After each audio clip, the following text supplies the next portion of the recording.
Hi makeup artist, welcome back to Nanda's Creation. Already நம்ம வீடியோவில் சொன்ன மாதிரி காண்டூர் பற்றி தான் இப்போ பார்க்க போகிறோம். காண்டூர் பார்க்குறதுக்கு முன்னாடி ஒரு இன்ஃபர்மேஷன் சொல்லிடுறேன். ஒரு 3 to 4 இயர்ஸ்க்கு முன்னாடிலாம் மேக்கப்பில் காண்டூர் நல்லா தெரியும், ப்ராடாக தெரியும், ஈஸியாக நம்ம கண்டுபிடிச்சிரும். ஓகேவா, ஓகே காண்டூர் பண்ணியிருக்காங்க அப்படின்னு. பட் இப்போது நிறைய மேக்கப்பில் காண்டூர் பண்ண மாதிரி தெரியல. ஸோ காண்டூர் அவாய்ட் பண்ணுறாங்களோன்னு நினைக்காதீங்க. அப்பவும் சரி இப்போவும் சரி இனி எப்போவுமே சரி மேக்கப்பில் காண்டூர் ஒரு பெரிய ரோல் ப்ளே பண்ணுது.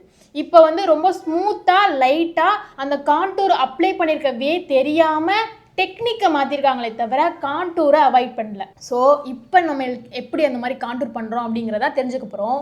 ஆனால் எல்லாருக்குமே நம்ம ஒரே மாதிரி பிளேஸில் காண்டூர் பண்ண முடியாது. ஏன்னா இப்போ நம்ம எல்லாருக்குமே ஸ்கின் டோன் மாறுது, அண்டர் டோன் மாறுது, இந்த மாதிரி ஃபேஸ் ஷேப்புமே ஒவ்வொரு ஆளுக்குமே மாறும்.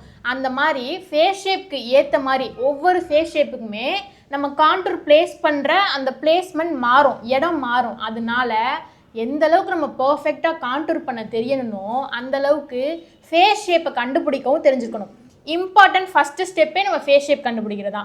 ஸோ இப்போ எத்தனை டைப்ஸ் ஆஃப் ஃபேஸ் ஷேப் இருக்குன்னா டோட்டலாக ஓவராலாக 8 இருக்குது. அந்த 8ல் ட்ரையாங்கிள் அண்ட் இன்வெர்டட் ட்ரையாங்கிள்ங்கிறது நம்மளுக்கு தேவையில்லை இப்போதைக்கு. அது அந்தளவுக்கு அந்த ஃபேஸ் ஷேப் மோஸ்ட்லி யாருக்கும் இருக்கிறது இல்லை. ஸோ அந்த 2 கட் பண்ணிட்டா பேலன்ஸ் இருக்கிற 6 டைப் ஆஃப் ஃபேஸ் ஷேப் ரொம்ப இம்பார்ட்டன்ட். அதில் oval, round, oblong, heart shape, square shape and diamond, இந்த 6மே ரொம்ப இம்பார்ட்டன்ட். இந்த 6மே மோஸ்ட்லி எல்லாருக்குமே இருக்கக்கூடிய ஒரு ஃபேஸ் ஷேப். இதுதான் டைப் ஆஃப் ஃபேஸ் ஷேப். 6 டைப்ஸில் ஃபேஸ் ஷேப் இருக்குது. அந்த 6 டைப்புக்குமே நம்மளோட காண்டூர் பிளேஸ்மெண்ட் மாறும். ஓகேவா. ஸோ இப்போ எப்படி நீங்கள் உங்களோட ஃபேஸ் ஷேப்பை கண்டுபிடிக்கிறேன்னு சொல்லிடுறேன். ஏன்னா நீங்கள் என்ன ஃபேஸ் ஷேப்னு உங்கள் கிளைண்ட்டுக்கோ உங்களுக்கோ கண்டுபிடிச்சாதான் எந்த இடத்துல காண்டூர் பண்ணலான்னு உங்களுக்கு ஈஸியாக புரியும். ஸோ ஃபர்ஸ்ட்டு ஃபேஸ் ஷேப்பை மெஷர் பண்ண இந்த மாதிரி ஒரு டேப் எடுத்துக்கோங்க. இதை வச்சு தான் நம்ம மெஷர் பண்ண போகிறோம். அது எப்படி மெஷர் பண்ணுறதுன்னு இப்போ சொல்கிறேன். உங்களோட face length, seek phone with, forehead with plus Jha line with, இது 4மே ஈக்குவலாக இருந்தால் உங்களுக்கு ஸ்கொயர் ஷேப். இந்த மாதிரி 4மே ஈக்குவலாக இருந்தால் உங்களோட கிளைண்ட்டுக்கோ உங்களுக்கோ அது ஸ்கொயர் ஷேப்னு ஞாபகம் வச்சுக்கோங்க. ஸோ ரெண்டாவது, லென்த் மட்டும் ஜாஸ்தியாக இருந்து மற்றதெல்லாம் ஃபோர்ஹெட், ஜா லைன் இதெல்லாம் சின்னதாகவோ அது ஈக்குவலாகவோ இருந்தால் அவங்களுக்கு ரெக்டாங்குலர் ஃபேஸ் ஷேப். அந்த ரெக்டாங்குலரை நம்ம ஆப்லாங்னு சொல்லலாம். ஆப்லாங்கும் ரெக்டாங்குலரும் சேம் ஒரே மாடலில் தான் இருக்கும். பட் டிஃப்ரெண்ட் டைப் ஆஃப் நேமில் நம்ம கால் பண்ணுவோம். ஓகேவா. மூணாவது, உங்கள் லென்த்தும் சீக் போன் அளவும் ஈக்குவலாக இருந்து அண்ட் ஃபோர்ஹெட்டும் ஜா லைன் அளவும் ஈக்குவலாகவோ சின்னதாகவோ இருந்தால் உங்களுக்கு round face shape. And next, உங்கள் சீக் போன் வைடஸ்ட்டாக இருந்து ஸ்மாலஸ்ட்டு சின்னதாக இருந்தால் இல்லை அதை விட கொஞ்சம் பெருசாகவோ சின்னதாகவோ ஃபோர்ஹெட் இருந்தால் அவங்களுக்கு diamond face shape. And finally, உங்கள் லென்த்து ஜாஸ்தியாக இருந்து உங்கள் சீக் போனை விட உங்கள் ஃபோர்ஹெட் பெருசாக இருந்தால் லக்கிலி அவங்களுக்குலாம் ஓவல் ஃபேஸ் ஷேப். ஏன் ஓவல் ஷேப் லக்கின்னு சொல்கிறேன்னா, ஓவராலாக நம்ம மேக்கப்பில் ஓவல் ஷேப் தான் ஒரு பெஸ்ட் ஃபேஸ் ஷேப்னு சொல்லுவோம். ஸோ அவங்களுக்கு பண்ணும்போது ரொம்ப அழகாக காமிக்கும். ஏன் ஓவல் ஷேப் லக்கிலின்னு சொல்கிறேன்னா, ஓவராலாக மேக்கப்புக்கு பர்ஃபெக்டான ஃபேஸ் ஷேப் ஓவல் தான் சொல்லுவோம். அந்த ஓவல் ஷேப்பை மேக்கப் பண்ணுறப்ப ரொம்ப அழகாக ஃப்ளாலஸாக வரும் அண்ட் எலகண்ட்டாக இதுதான் பர்ஃபெக்ட் அப்படிங்கிற அளவுக்கு இருக்கும். அதனால தான் ஓவல் ஷேப்பை எப்போதுமே ஒரு பர்ஃபெக்ட் ஃபேஸ் ஷேப்னு சொல்கிறோம். அண்ட் மற்றபடி ஸ்கொயரு அண்ட் ஆப்லாங் இந்த ஹார்ட்லாம் இருக்கு இல்லையா, அந்த இதெல்லாம் நம்ம ஓவல் ஷேப்புக்கு கொண்டு வருவோம், அதை ட்ரை பண்ணுவோம். அதுக்கு தான் நம்ம காண்டூர் பண்ணுறோம்.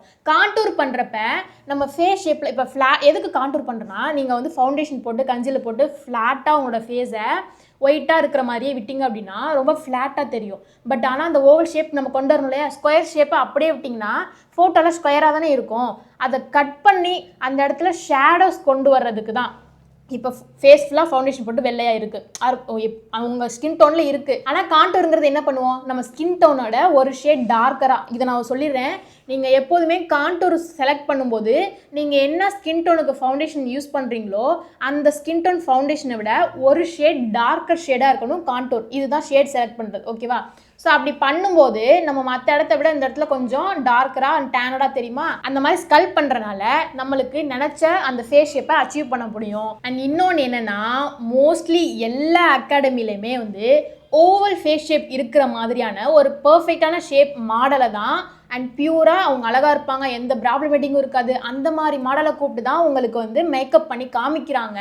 ஸோ அப்படி இருக்கும்போது ஒரே டைப் ஆஃப் கான்டூர் பிளேஸ்மெண்ட்டை மட்டும்தான் இங்கனக்குள்ள பண்ண மட்டும் தான் சொல்லி கொடுத்துருப்பாங்க. மோஸ்ட்லி எத்தனை பேர் நீங்கள் அக்ரி பண்ணுவீங்கன்னு எனக்கு சொல்லுங்கள். அண்ட் எல்லாருக்குமே ஒரே டைப் ஆஃப் பிளேஸ்மெண்ட் கான்டூர் மட்டும்தான் கற்றுக்கிட்டு வரீங்க.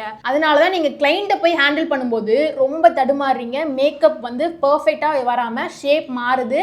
உங்களுக்கு இதனால தான் மோஸ்ட்லி நிறைய பேர் கஷ்டப்படுறது. ஏன்னா கான்டூர் கரெக்டாக பண்ணாதான் நம்மளுக்கு வந்து ஃபேஸை வந்து அந்த 3D எஃபெக்டில் கொண்டு வர முடியும். இதை யாருமே சொல்ல மாட்டாங்க. இத்தனை டைப் ஆஃப் ஃபேஸ் ஷேப் இருக்குன்னு சொல்லுவாங்க. ஆனால் இத்தனை டைப் ஆஃப் ஃபேஸ் ஷேப்புக்குமே எப்படி கான்டூர் பண்ணுறதுன்னு வெளில வரப்போ யாருக்குமே தெரியாது. ஒரே டைப் ஆஃப் கான்டூரோட தான் வெளில வருவீங்க.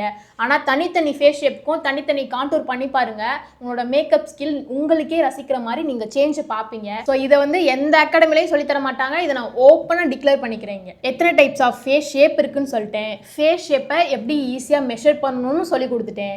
மெஷர் பண்ண ஃபேஸ் ஷேப்புக்கு எந்த மாதிரிலாம் கான்டூர் பிளேஸ் பண்ணணும் அப்படின்னு தெரியும் இல்லையா? இப்போ நான் இப்போ வந்து ஸ்க்ரீனில் காமிக்கிறேன். ஒவ்வொரு ஃபேஸ் ஷேப்புக்குமே ஒவ்வொரு மாதிரி கான்டூர் பண்ணணும். ஓவல், ரவுண்டு, இதுக்கெலாம் வந்து ஒவ்வொரு ஃபேஸ் ஷேப்லேயும் ப்ரௌன் கலரில் இருக்கிற பிளேஸில் நீங்கள் கான்டூர் பண்ணுற மாதிரி இருக்கும். ஒரு இமேஜ் மட்டும் காமிக்கிறேன். அதில் இந்த 6 டைப் ஆஃப் ஃபேஸ் ஷேப் வரும். அந்த இடத்துல எங்கெல்லாம் ப்ரௌன் இருக்கோ அந்த இடத்துலலாம் நீங்கள் கான்டூர் பண்ணுற பிளேஸ் மாதிரி இருக்கும். நீங்கள் நோட் பண்ணி பாருங்கள். எல்லா இடத்துலையுமே வந்து கொஞ்சம் டிஃப்ரெண்ட்டாக மாறும். எல்லாத்துக்கும் ஒரே இடத்துல இருக்காது. அண்ட் இன்னொன்று, பவுடர் கான்டூர் அண்ட் க்ரீம் கான்டூருக்கான டிஃப்ரென்ஸ் சொல்லியிருக்கேன். பவுடர் கான்டூரை நம்ம பிரான்சர்னு கூட சொல்லலாம். ஏன்னா அந்த கான்டூர் வந்து பவுடரில் இருக்கிறனால வார்ம் ஷேடில் இருக்கும். நம்ம வந்து மோஸ்ட்லி வந்து நல்ல ஃபேராக இருக்கிறவங்களுக்குலாம் வந்து க்ரீம் கான்டூர் யூஸ் பண்ண மாட்டாங்க.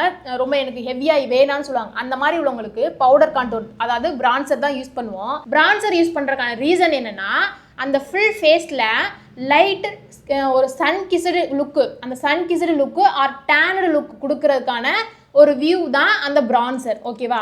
இன்னொன்று கான்டூருக்கு வருவோம். க்ரீம் கான்டூர் யூஸ் பண்ணாதான் அது பர்ஃபெக்டான கான்டூர். இந்த பிரான்சருக்கும் இந்த க்ரீம் கான்டூருக்கும் டிஃப்ரென்ஸ் என்னென்னா, ஃபஸ்ட்டு பிரான்சர் யூஸ் பண்ணி பவுடர் யூஸ் பண்ணுறத HD மேக்கப்னு சொல்லுவோம். அண்ட் க்ரீம் கான்டூர் பண்ணி ப்ராப்பராக பண்ணுறத 3D மேக்கப்னு சொல்லுவோம். இந்த HD, இந்த 3D மேக்கப்லாம் நிறைய அகாடமியில் இது ஒரு லுக்கு அப்படின்னு சொல்லி நிறைய வதந்திங்களை க்ரியேட் பண்ணி வச்சுருக்காங்க. நம்பாதீங்க. அது ஒரு தனி லுக்கு கிடையாது. எப்படி முகூர்த்தம், கிறிஸ்டியன் இந்த மாதிரி ஒரு தனி லுக்கு கிடையாதோ அது மாதிரி HD அண்ட் 3D மேக்கப்ங்கிறது தனி லுக்கு கிடையாது. Different types of technique. இந்த பவுடர் யூஸ் பண்ணி டெக்னிக் யூஸ் பண்ணி பண்ணால் அது HD makeup. Cream contour use பண்ணி அந்த டெக்னிக்கில் பண்ணால் அது 3D மேக்கப். எக்ஸாம்பிள் சொல்கிறேன். ஒரு நார்மல் ஸ்கொயர் இருக்குது. ஓகேவா? அந்த ஸ்கொயர் நீங்கள் நார்மலாக ஒரு 4 பாக்ஸில் பார்க்குறதுக்கும் இதுவே 3D எஃபெக்டில் உள்ள அந்த 3D ஸ்கொயரை பார்க்குறதுக்கும் டிஃப்ரென்ஸ் தெரியுதா? இந்த நார்மல் ஸ்கொயர் மாதிரி தான் பவுடர் கான்டூர், உங்களோட நார்மல் HD மேக்கப். அதாவது இந்த 3D பாக்ஸ் இருக்கு இல்லையா, அந்த பாக்ஸ் மாதிரி நம்மளோட ஃபேஸ் ஷேப்பை க்ரீம் கான்டூர் யூஸ் பண்ணி ஸ்கல்ப் பண்ணி அந்த 3D மாதிரி நம்ம ஃபேஸை கொண்டு வரனால தான் அதை 3D மேக்கப்னு சொல்கிறோம். சிம்பிள். இவ்வளோ தான் HDக்கும் 3D மேக்கப்புக்கும் உள்ள டிஃப்ரென்ஸே. இதனால தான் பவுடர் கான்டூர் அண்ட் க்ரீம் கான்டூரை டிஃப்ரென்ஸ் இவ்வளோ தான். பவுடர் கான்டூரோட க்ரீம் கான்டூர் தான் ரொம்ப எஃபெக்டிவ். ஓகே, இப்போ வந்து நம்ம எத்தனை டைப்ஸ் ஆஃப் ஃபேஸ் ஷேப் இருக்குன்னு பார்த்தாச்சு. அது எப்படி கண்டுபிடிக்கணும்னு பார்த்தாச்சு. கண்டுபிடிச்ச ஃபேஸ்க்கு எந்தெந்த பிளேஸ்மெண்ட்லாம் கான்டூர் பண்ணுறேன்னு ஒரு எக்ஸாம்பிள் சொல்லியிருக்கேன். And powder contour and cream கான்டூருக்கான டிஃப்ரென்ஸ் சொல்லிட்டேன். ஸோ ஒவ்வொரு ஃபேஸ் ஷேப்புக்கும் எந்த பிளேஸ்மெண்ட்டில் கான்டூர் பண்ணணும்னு கிளியராக ஒரு வீடியோவாக காமிக்க போகிறேன். அந்த வீடியோ நெக்ஸ்ட் இதில் வருது. இதையும் பார்த்து முடிச்சுட்டு அந்த வீடியோவை ஃபுல்லாக பாருங்கள்.